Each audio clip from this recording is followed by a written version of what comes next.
সম্মানিত মুসলমান ভাইরা, আল্লাহ রাব্বুল আলামিনের পরে বলেন ওয়া হুয়া ফিল আখিরাতি মিনাল খাসিরিন।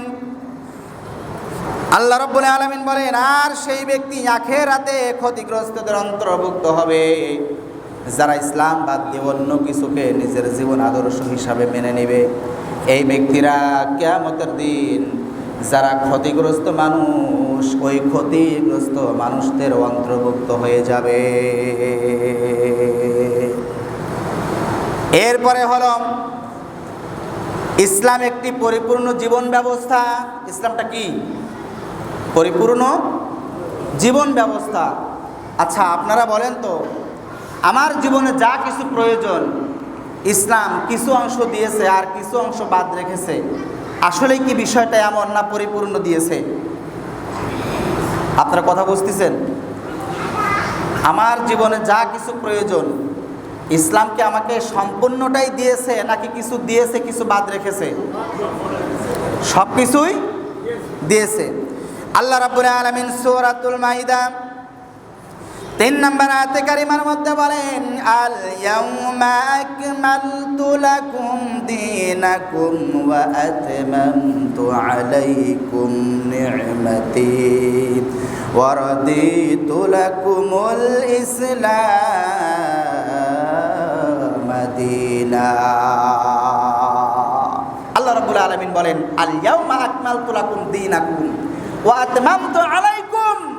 আল্লাহ রাব্বুল আলামিন বলেন, আজ তোমাদের জন্য তোমাদের দিনকে আমি আল্লাহ রাব্বুল আলামিন পরিপূর্ণ করে দিলাম। ও বান্দা, তুমি তোমার জীবন চলাতে গিয়ে যা কিছু প্রয়োজন সব কিছু পরিপূর্ণ করে দিয়েছি, কিছুই কম দেই নাই। বান্দা, তুমি মনে করো না তোমার জীবনে কিছু অংশ আমি আল্লাহ দিয়েছি আর কিছু অংশ দেই নাই। তুমি মনে করো না তোমার সামাজিক জীবনে যা প্রয়োজন আমি আল্লাহ তাআলা সেটাও দিয়েছি।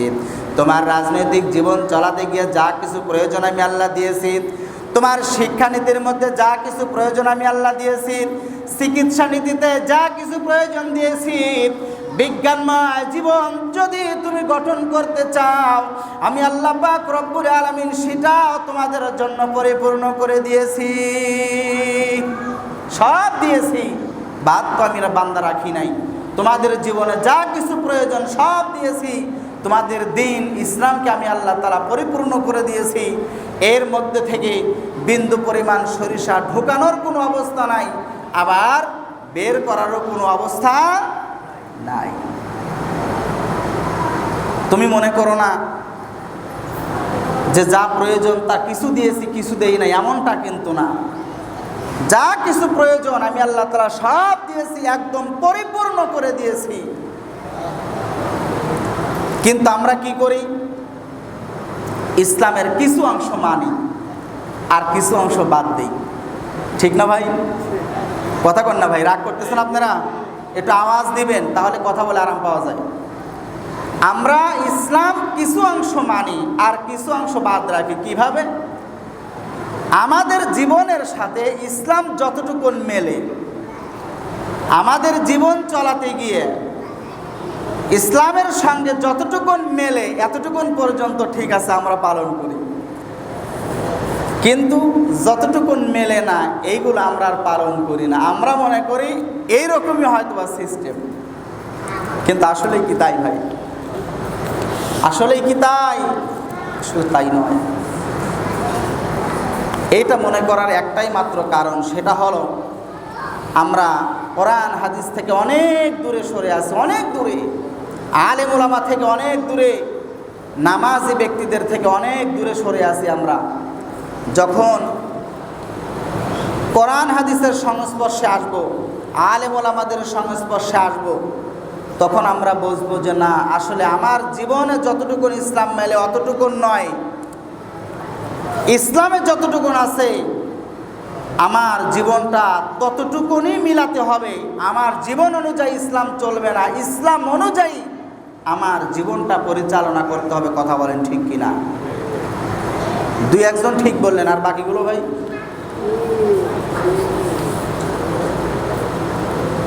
ইসলামকে পরিপূর্ণ মানতে হবে।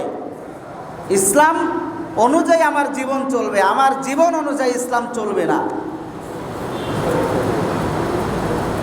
এখন যদি ইসলাম অনুযায়ী আমি আমার জীবন চালাতে যাই, যারা ব্যবসা করে, আমি যদি মনে করি ব্যবসায় একটু বেশি নেব কেনার সময় আর বিক্রি করার সময় কম দেব, ইসলাম তো এটা অনুমতি দেয় নাকি ভাই? দেয় নাকি?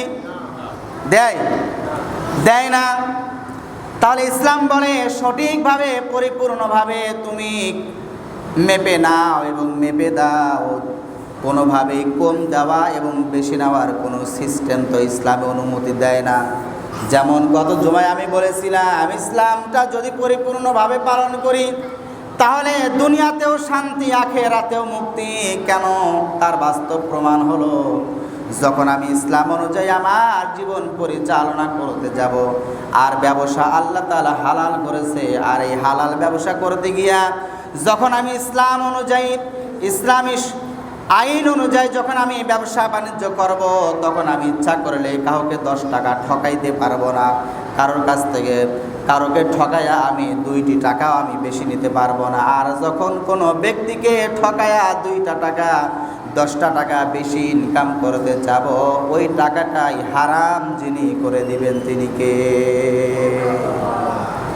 আল্লাহ রাব্বুল আলামিন। এরপরে আসেন, যদি কোনো ব্যক্তি তার জীবনটা কোরআন সুন্নাহ অনুযায়ী, ইসলাম অনুযায়ী চালাতে গিয়ে যদি চিকিৎসা নীতি অবলম্বন করে, আজ আমাদের দেশে চিকিৎসা ব্যবস্থার সিস্টেম হলো এরা প্রকাশ্য দিবালোকে ডাকাতি করে। কথাগণ ঠিক কি ঠিক না? যারা ডক্টর আছেন, কিছু মনে করবেন না ভাই, আমি এরকম অনেক ডক্টরের খবর জানি, যারা দিনে দুপুরে প্রকাশ্যে ডাকাতি করে, ভুল চিকিৎসা দিয়ে রোগী মেরে ফেলে। তার বাস্তব উদাহরণ আমাদের পাবনা ফরিদপুর থানা ড্যামরা একটা জায়গা আছে, হয়তো অনেকেই চিনতে পারেন।